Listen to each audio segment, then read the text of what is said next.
et bienvenue dans ce numéro 4 de notre WebMag, magazine d'information numérique d'Ensemble pour Robots.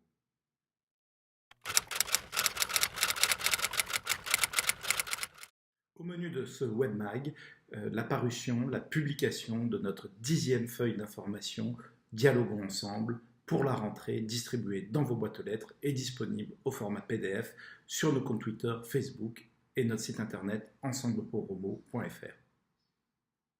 Un numéro riche de 8 pages que je vous propose de feuilleter ensemble rapidement. Tout d'abord, en couverture, comme à l'habitude, le sommaire et puis quelques news. Tout d'abord, vous dire que c'est le 10e numéro, donc l'avant-dernier numéro avant le début de la campagne officielle. Ça passe très vite, un semestriel, 6 ans de mandat, donc 12 numéros moins 1 qui correspond aux 6 mois de campagne. Ça fait donc 11 numéros, on en est déjà au 10e, avec l'ambition affichée de rassembler le plus largement possible aux prochaines élections pour permettre un renouveau à Romorantin-Lanthenay.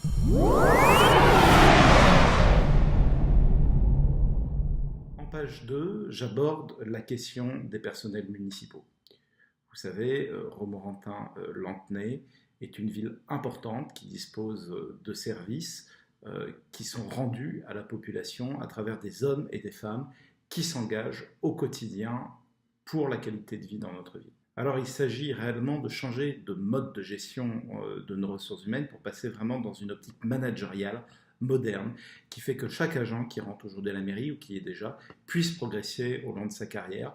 Tout d'abord pour lui, parce que c'est important de se construire des plans de carrière, de progresser en responsabilité, de progresser en salaire, de s'épanouir dans son travail, mais c'est aussi important pour la mairie, pour des petites communes comme Romorantin-Lanthenay, d'avoir des agents qui se forment, qui progressent et qui ont envie de rester, de travailler pour notre commune et de permettre à notre ville tout simplement d'exister, de continuer à rendre des services de qualité. Malheureusement, on le sait, ces services se sont détériorés pour de multiples raisons, notamment la question du sous-investissement qui a été fait dans les services municipaux et dans nos infrastructures depuis des années.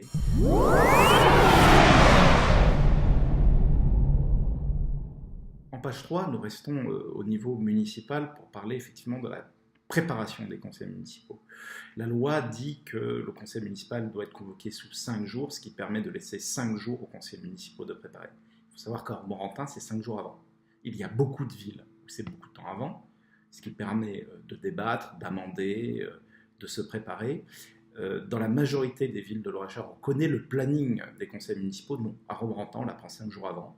Et 5 jours avant, tout arrive, la date du conseil, la quantité de matériel. Et donc, on se réunit dans l'urgence, parfois tard, parce qu'on a des journées de travail. On a une trentaine de bénévoles, on se réunit à la permanence et on prépare au plus vite. Alors, c'était assez cocasse parce qu'en fait, on a préparé un amendement budgétaire, un travail énorme, un travail de fond, et la loi nous dit qu'il faut le déposer 48 heures avant. Donc, vous voyez, les documents 5 jours avant, 2 jours avant, il faut les déposer, donc 3 jours en tout et pour tout pour préparer, pour se réunir et en discuter.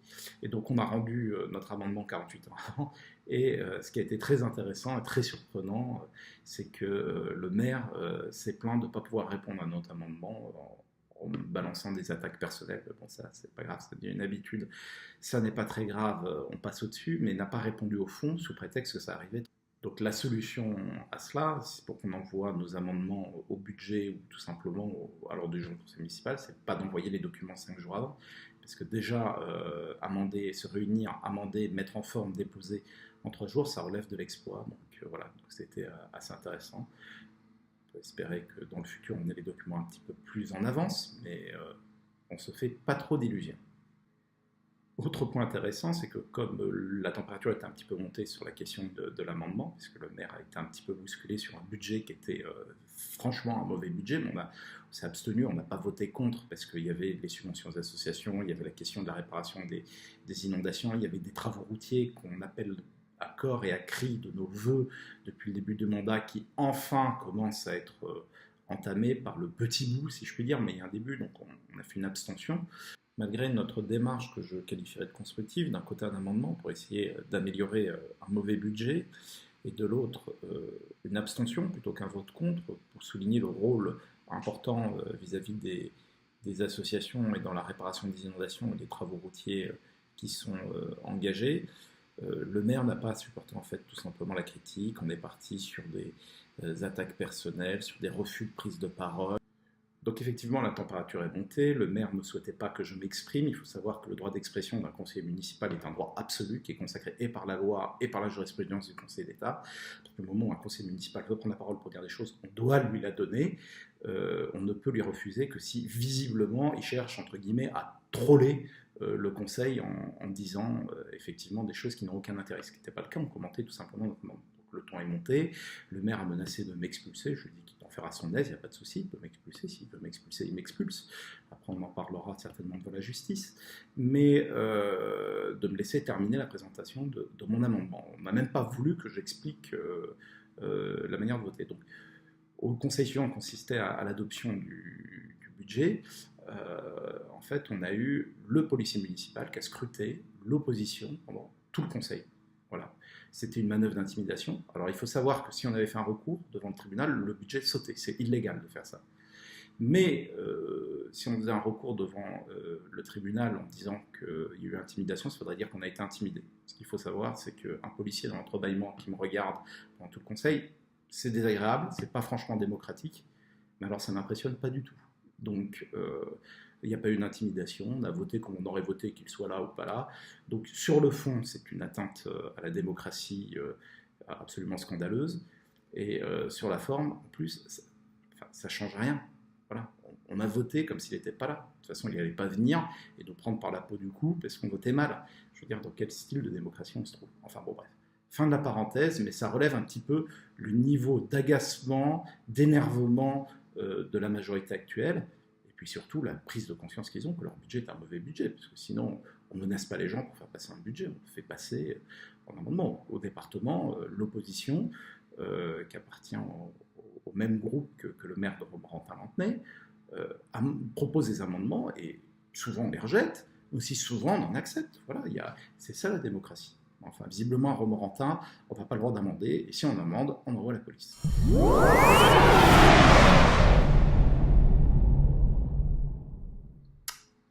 En page 4, vous trouverez le lancement des projets pour le programme de notre groupe en 2020. Alors, il y a 8 ateliers thématiques qui sont mis en place: développement économique, urbanisme, transport et environnement, la santé, le social, les personnes âgées, la petite enfance, 4e, la jeunesse et les sports, le 5e, la question de la gouvernance, on en parlait tout à l'heure, hein, restaurer un petit peu de démocratie dans notre ville. Le 6e, c'est le handicap et les solidarités. Le 7e atelier, le tourisme, la culture, le cadre de vie. Et le 8e, c'est la sécurité et la voirie. Donc ces groupes, ils sont ouverts au travail, ils vont à tout le monde, ils vont se réunir une fois par mois. Et le but du jeu, c'est qu'à l'automne 2019, on ait un maximum de propositions qui viennent de la base, qui viennent du terrain, pour construire le programme qui permettra à notre ville de revivre, de redémarrer et de passer à autre chose de plus enthousiasmant que ce que l'on est en train de vivre aujourd'hui. Donc n'hésitez pas à participer, il n'y a absolument pas besoin de faire partie de l'association. Vous venez, vous proposez vos idées, on les débat, on les amende, chez nous c'est possible, et ensuite on construit un projet au plus près des attentes des Romorantinaises et de...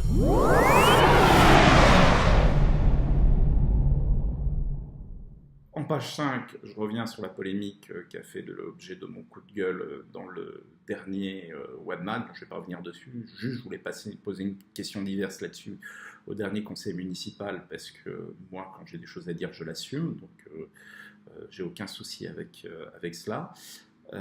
Mais comme le maire a levé la séance sans qu'on puisse poser nos questions diverses, puisque la première question ne lui avait pas plu, enfreignant de fait la loi, hein, puisqu'on n'a pas le droit de refuser la parole aux conseils municipaux, ben, je n'ai pas pu poser la question. Comme je n'ai pas pu la poser la question, je l'ai mis dans le dialogue ensemble. Le maire sera libre de répondre par voie de presse ou autrement, puisqu'on ne peut pas le faire au conseil municipal.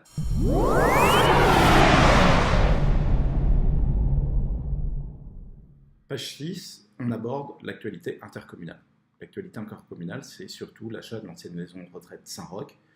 Nous avons voté contre. C'est un geste fort qu'on a posé, beaucoup de gens nous ont félicités, on est les seuls, il faut savoir que ça sera quand même 2 à 3 millions d'euros d'investissement, mais on ne sait pas encore quoi faire de ce bâtiment. On avait dit qu'on était prêt à voter pour si on avait une intercommunalité qui commençait réellement à exister, c'est-à-dire qui portait un projet. Le territoire vendômois, Aglopolis ont des projets, ils disposent d'un bâtiment avec des services. À Romorantin, on est dans l'expédient. Il n'y a pas de projet de territoire, sinon que le coup par coup. Donc acheter un bien immobilier en dépensant 2 ou 3 millions d'euros d'argent public pour ne pas savoir qu'en faire. En tout cas, aujourd'hui, on a posé 3 fois la question, on n'a jamais eu la réponse de ce qu'on pouvait faire de ce bâtiment. Bon, il va rentrer dans le patrimoine, parce qu'évidemment c'est adopté, mais au moins nous on a voté contre, et on l'assume. Voilà. On peut dépenser de l'argent public, mais le temps où on dépense sans compter est terminé. Aujourd'hui, on dépense de l'argent public dans des projets, et dans des projets à valeur ajoutée qui permettent de développer un territoire, qui permettent de développer son économie, qui permettent de créer de l'emploi, qui permettent de rendre des services aux citoyens.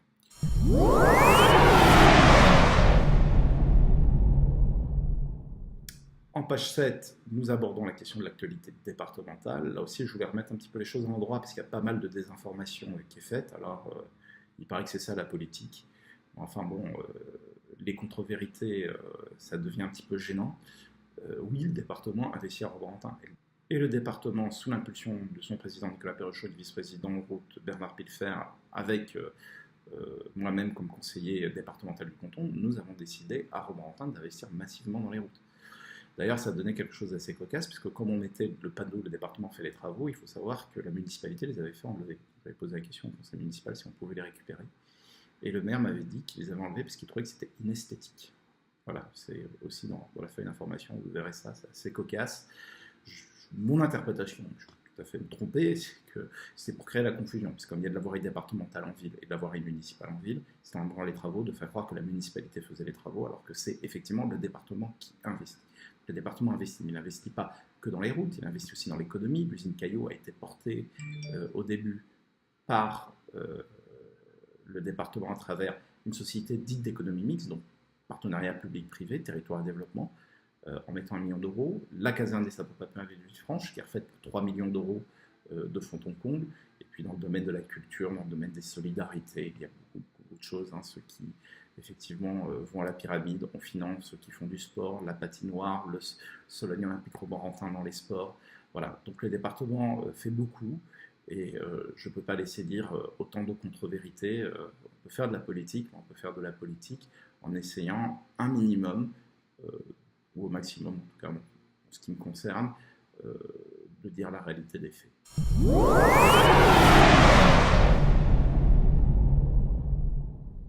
Et de terminer cette feuille d'information par un hommage qu'on a voulu rendre sur invitation du président Nicolas Perruchot, vraiment au département, vraiment que je remercie, d'invitation au mémorial du général de Gaulle à Colombey-les-Deux-Églises. Ça faisait un bout de temps que je voulais y aller, j'avais jamais eu l'occasion d'y aller, et le fait d'y aller comme ça avec une délégation d'une cinquantaine d'élus de Loir-et-Cher, avec les écharpes sur la tombe du général, au mémorial, chez lui à la Boisserie, c'était quelque chose de très émouvant. Ma grand-mère a été résistante, elle a été arrêtée, elle a été mise à l'isolement, elle s'en est sortie de justesse, parce que heureusement elle a été arrêtée que très tard, elle a été arrêtée en avril 1944, donc c'était pas trop loin de la libération. Malheureusement dans la famille on en a beaucoup qui sont morts en déportation. Donc pour quelqu'un comme moi qui vient d'une famille de résistants et qui était bercé par ces histoires de résistance toute mon enfance, d'aller à Colombey-les-Deux-Églises, c'était vraiment quelque chose de très émouvant et qui me rappelait le souvenir de mes grands-parents et de leurs histoires de résistance, qui étaient des histoires dures, mais qui étaient des histoires très émouvantes et qui montrent que même au fond de l'abîme, il existe des hommes et des femmes qui sont capables de se lever et de porter haut les couleurs de notre pays pour qu'il reste dans l'honneur et la dignité, ce qui a été le cas à la Libération, grâce au général de Gaulle, grâce au travail, à son travail et aux milliers de Français qui, dans la résistance, ont répondu à son appel. Et enfin, bien sûr, le père de nos institutions, de la Ve République, qui sont des institutions qui sont parfois décriées aujourd'hui, mais quand on regarde autour de nous, notamment en Europe, je crois qu'on lui doit beaucoup au général de Gaulle par rapport à la place que la France occupe dans le monde aujourd'hui, par rapport au développement économique et social dont on a bénéficié depuis 60 ans. Voilà, donc tout simplement un bel hommage, merci, beaucoup d'émotions. Et je vous encourage un jour, si vous avez le temps et l'envie, d'aller au mémorial de Gaulle, c'est magnifique.